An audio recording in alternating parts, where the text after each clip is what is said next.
riambo bwana. Gima nyaka wawinjre ma en adiri makende ne rights comes with the responsibility. In gi ratiro mar ng'anyo. To sama in gi ratiro mar ng'anyo does not extend to maybe wang'o property kata timo gima gala. Mano we all agree. But we must also agree that use of fire mo wacho ni onego bed ni nitie gima iluongo ni proportionate force. Kaka student of law magi gik mwang'eyo.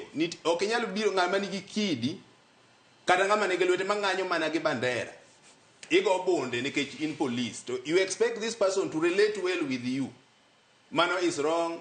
Emo mi owacho ni onego bed ni wabedo one police osewuok e police force sani wan gi police service. Koro nitie that mentality ma police mang'eny pod ni godo ne wan e police force machon cha. Onego bed gi ng'ene culture mar police force cha. Jo Kenya nosaweyo gi the old constitution. Sani wan gi police service. Police onego bed ni ati gi relate gi jo piny maber. Otiyo tije, jo piny tiyo tije mo wacho ni right, every right must come with the responsibility. Onge ng'ama nigi right mar ketho gir ng'ato. Onge ng'ama nigi right mar nego ng'ato. Obed police officer kata mana ng'ama chal nade.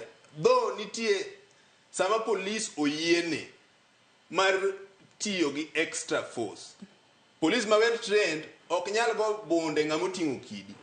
Ok nyal go bonde ng'ama nigi bandera mang'anya ng'anya igo bonde nikech in police. To ne waneno police brutality kata ndalo mar maandamano ni. Adier makende ne wane protest na aneno gima dhi mbele. Nyithindo gi Gen Z protest gima ne gi conduct protest makata mana politician pok notime Kenya ka. It was very peaceful. Mane kane gineno ka ng'ato kwalo. An aneno ka nyathi moro dhi otemo no okawo poch mar nyako moro. Jo piny gi wegi no make mokwere ni gima otimo. In fact no goye. Ma jo piny meja konya kikunege nektoraj. Koro police onego bed ni ging'eni ati mentality machon mar force cha oserumo nyaka gi relate gi jo piny. Koro Mr. Chaso wacho wach mar technology mano konyo yud kijana ma allegedly wacho ni onego gine. Koro technology ni no ko biro nyoro. Technology ni nitie kata 2022 mi wacho ni the first victim no negi. The same technology was there. To ka ng'ato no report ni ati ng'ato olal. To police station, at police station level ng'ato olal, what do you do? This the same technology. Ng'ani nen gi phone nen gi sim. Ibiro ng'ini sim ne to ng'ama no wuogo last en ng'a.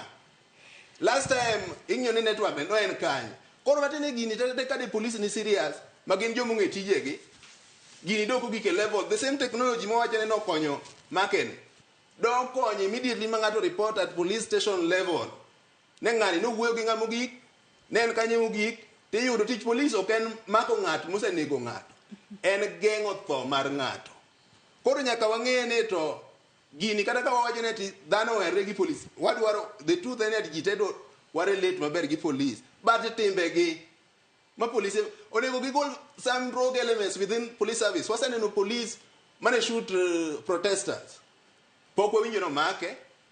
To picha ne nitie everywhere. To waseneno protesters ko make otere court on just trump up charges ni wacho ni ati ng'ato no ni Ruto must go. To aneno ka jogi kata jo maandamano go they have a very simple demand.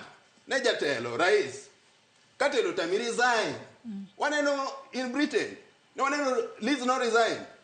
Johnson no resign kati chotami. What's so unique about president maka jiwa piny wacho ni teach otami. Rembo cabinet is not enough. Wadwaro fight watch corruption.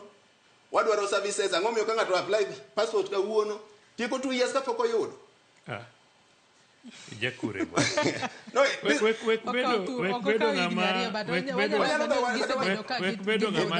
have a case in point. I can even call him now. No apply passports and it's 1 year. Yeah, 1 year. What is the difference between a year and 2 years? It's almost the same.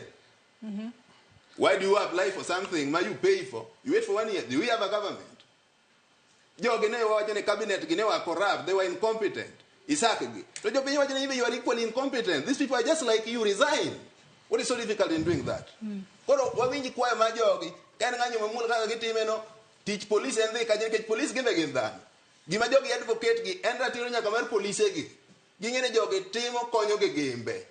Giwe nego gi ka police moro neko wadwane no police monego ng'ato. Ene court kaka joma moko gi.